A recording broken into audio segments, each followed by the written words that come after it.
A very good day to you. I'm Shanali from Behind Me International Media and joining with us on another exclusive interview. And today with me, I have Mr. Asif Zaidi, who is the owner and founder of MPR Landscapes, MPR Movers, and also Party Rentals.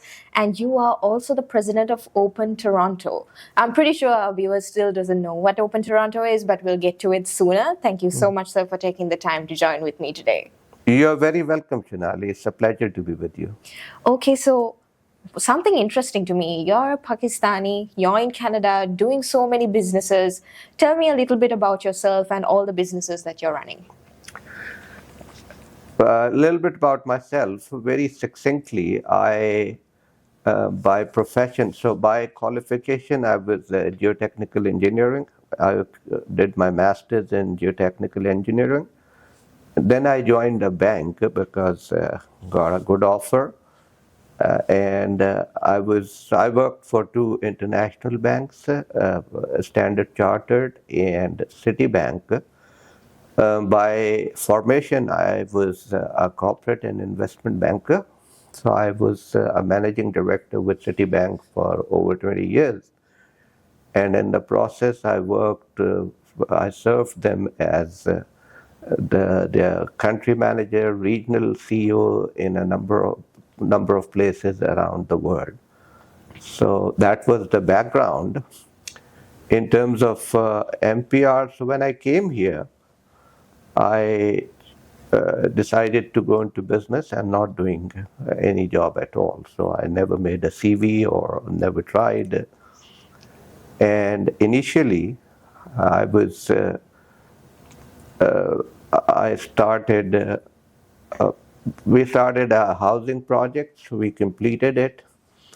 But then I thought I would go into more of an enterprise kind of thing, developing business. So we started Party Rentals, Meadowville Party Rentals in 2016.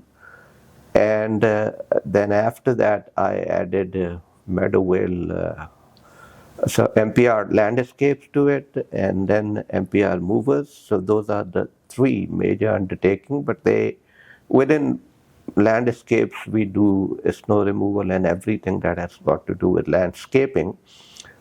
So I was on a number of boards also. Right now, I'm an advisory board to Virtuoso Capital, which is a major capital markets and advisory firm in Hong Kong. But slowly and gradually, I have kind of withdrawn from that. So that's how, very succinctly, I landed in the business. Was there a particular inspiration that you came across in order for you to start this landscaping business and the Meadowville Party Renters?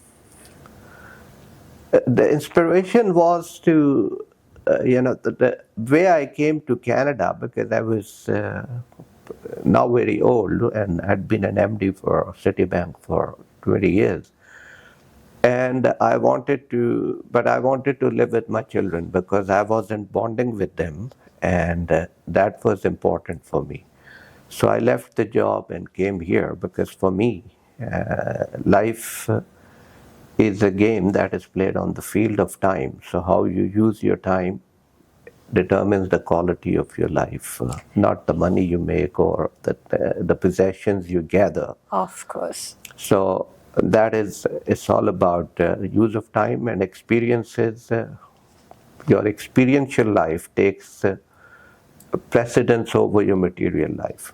So that's how I came here, and I have had, there were years when I had to eke out a living from my savings, but I had a ball of a time living with my children.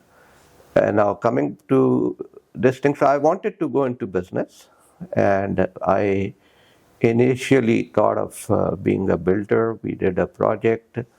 But in construction, the market is very competitive and there are a lot of big players around.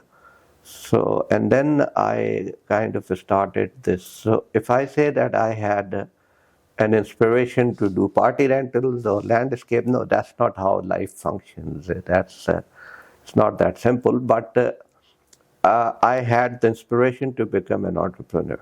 do. So I always had a great deal of respect for two people, two types of people. One, all the people who work with their hands, trades, plumbers, electricians, because these are the people who make us sleep safely in our homes in winter and in summer and whatever around the world.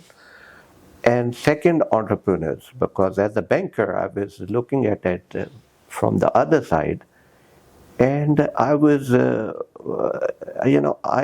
thought that those guys are very different. They had skin in the game. They loved to experiment, whereas corporate life was cocoon. So it's like, you have different types of lives. There's no right or wrong. It's entirely up to us what we choose for ourselves. The life of, for example, life of a pet dog is beautiful, amazingly well taken care of, living in a house, sheltered, chaperoned throughout the life. Life of a wolf is very different. And I always saw entrepreneurs as wolves, scrambling to survive at the beginning. Many of them go out of business, 80%, 70%, whatever the statistics. But it's an established fact that the majority of the businesses that start don't make it past 5 years. So I had that inspiration about entrepreneurship, and luckily I got the chance. So I started living that life also, because I always believe that you enrich your life it's your only opportunity to live, right? So you enrich your life in many respects. So I wanted to enrich my life by being an entrepreneur also. I had been a teacher, a sports person, human relationships, father, husband, whatever. A banker, a corporate life, I saw it very closely and lived the, best of it. So this is a different life. It's a, it's a challenging life. It's a thrill, and even if you lose money, you still enjoy it. And then Something you said, Mr. Zaidi, that time is very important. And the decision you took to come to Canada was also mainly because of your children and your family. So now, once you came to Canada, you started so many businesses. My question to you, how do you still manage being the entrepreneur of 3 companies, and you are a board member of so many organizations and president of Hope in Toronto? Do you still manage your time for your loved ones?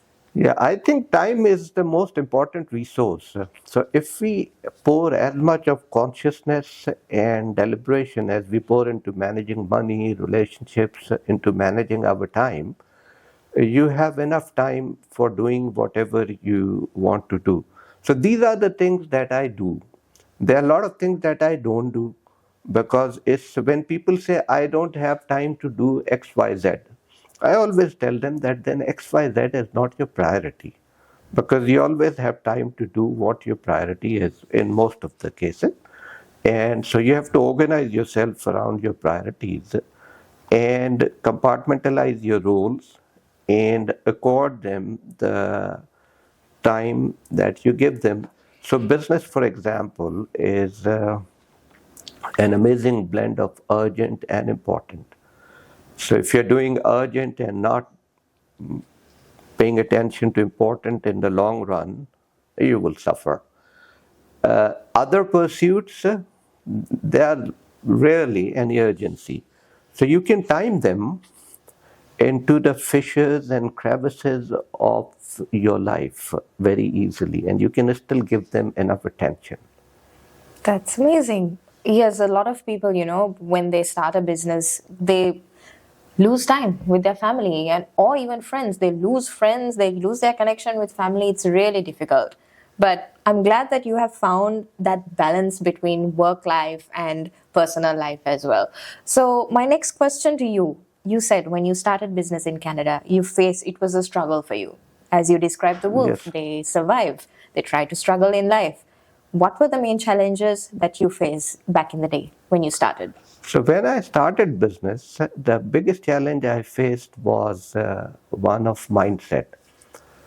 Theoretically, you can teach business. You can work in a bank or in a Goldman Sachs or whatever.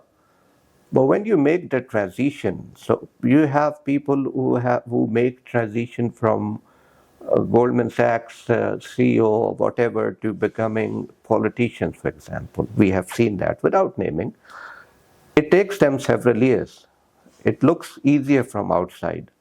Similarly, when you move from corporate life to being an entrepreneur, the first thing is your mindset. And being a banker, you come with a little bit of misplaced, undeserved hubris that you know a lot. So then I realized, so initially that was, you have to unlearn a number of things. And then you start learning. So first 1 or 2 years were about unlearning. So I will give you examples. So I was, you know, managing. My direct reports used to be a certain level people. Then I came and started into business. It was different. Instead of going deep, understanding them, and how to bond with them, I was making job descriptions, holding meetings, giving lectures. So that doesn't work. It's a different ball game altogether. And all the while the business was suffering. So I had to change my mindset. That was the first and the biggest learning. Sometimes your doing takes a lot of undoing of yourself. So what you had in the past, you have to unlearn it. These are the main things in life, especially life from here going forward. Shanali, it doesn't matter what you know.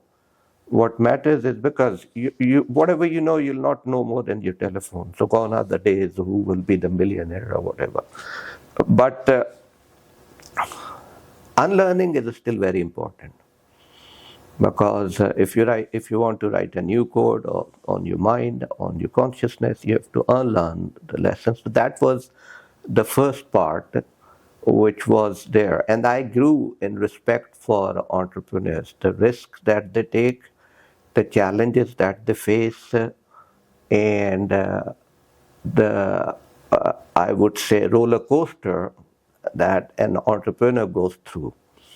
So initially, for example, I had a party rentals business. So party rentals meant that we were putting up tents. So there have been times where I had to put up tents with my own hands. And in the beginning, boys would not turn up. Something happens. You have to go out at 2 at night, 3 at night. The event is next morning. You have to do it. So entrepreneur has no one else to blame. There is no passing the buck. It stops with you. It rests on your head. So that was one thing, which was a big learning. And then, one lives and learns. As you do business, you continue to get better. So now, Mr. Asif, now you've been in business for quite a long time, and you've been in Canada also for almost a decade. Now, you started business some time back. If there are new entrepreneurs who are coming up, would you advise them, considering the current context in Canada with the inflation and the risk and the change of policies and everything? And recently, Donald Trump was elected in USA. So the economic situation here in Canada, would you advise, as an entrepreneur, as a businessman, would you advise anybody to start their own business or becoming an entrepreneur right now in the current context? This is a very general question because, and I'll answer it, but I'm just kind of enumerate some of the variables that underpin this question. The factors you will take into account is what is the age of the person, what is the qualification of the person, and what is the financial resources of the person. So that is one thing. But generally, I would strongly advise people who are well disposed to do business and nothing else. So I'm a great advocate for entrepreneurship. We push it, and I think entrepreneurs make the world a better place every day, everywhere.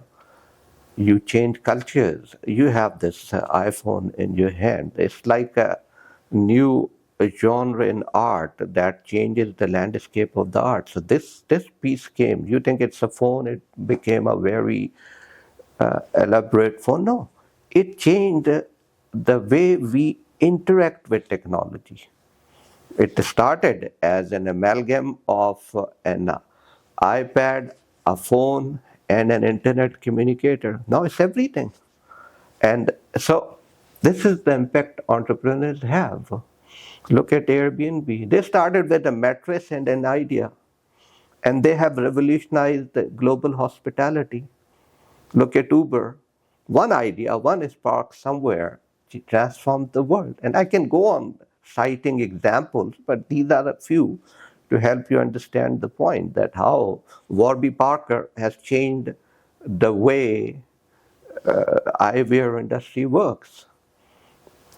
So all of them, and then they make impact like Patagonia has raised the bar on the environmental awareness.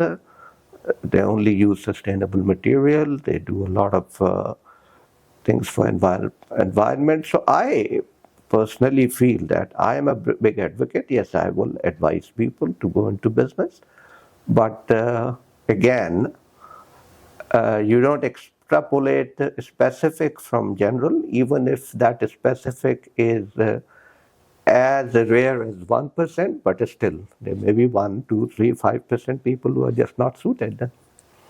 That's right. The thing is, some people just get an idea, I want to start a business, but they're not aware about the resources they have, the conditions in the country, the economic situation. That's what I wanted to get your idea about. Now, something interesting about you is you are a writer also. You have written 3 books. One is about happiness. 4, yes. 4 books. That's amazing. So, what was your inspiration to become a writer? I have always written. So when I was in the bank, I still used to write. I had a blog, and the blog was read by thousands of people. You can go and take a look at it.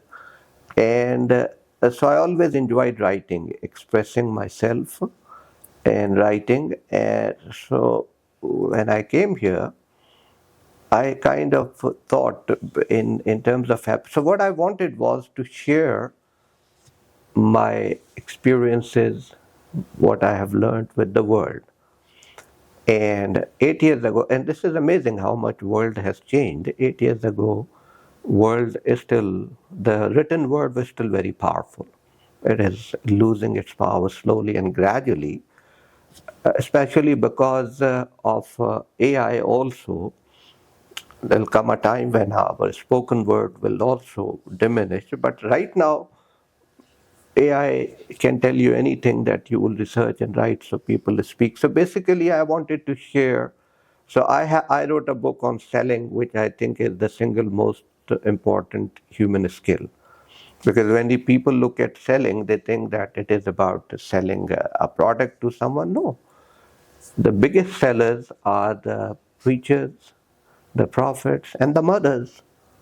So if you are teaching your 1-year-old child, or mother is teaching to not to do something or to eat something which is good for them, what is she doing? Selling. So those skills are selling.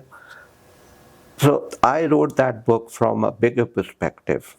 Similarly, happiness, so we'll discuss in detail, but right now, suffice it to say that those were the ideas I wanted to share. When you write with an idea of making money, sometimes you have to dumb down your ideas. There are certain books which are a masterpiece in terms of intellectual quality and still a bestseller. For example, Daniel Kahneman's book, Thinking Fast, Slow. A couple of the books, Mikhail Sent Me High, Flow, and but mostly, so because my objective was not to make money so much or become famous, so I just put it in a very original thought without having to water it or dilute it or make it more comprehensible or to make it look more philosophical or whatever. So that's how I wrote those books. So what happened actually was that I had a blog. It had at that time 16,000 subscribers. Now I have more than 100,000. So a publisher asked me that you want to publish these essays because you have a captive audience. Obviously, when you pick essays from blog, it still means a lot of work because a book requires a different type of diction, editing, everything. But the good thing was that when I wrote it, it sold several thousand because I had the kind of captive audience, and I donated the royalty to a charity.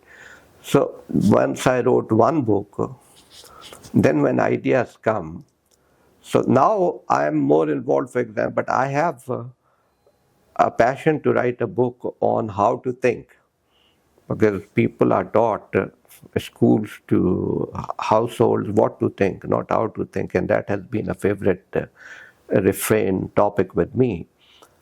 But so this is how happiness came in because there's a lot of misconception about happiness as if it is a destination to arrive on, as if you can deliberately be happy.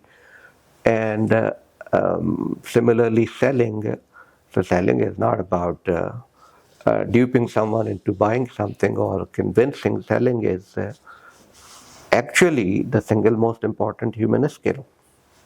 So that's how it started.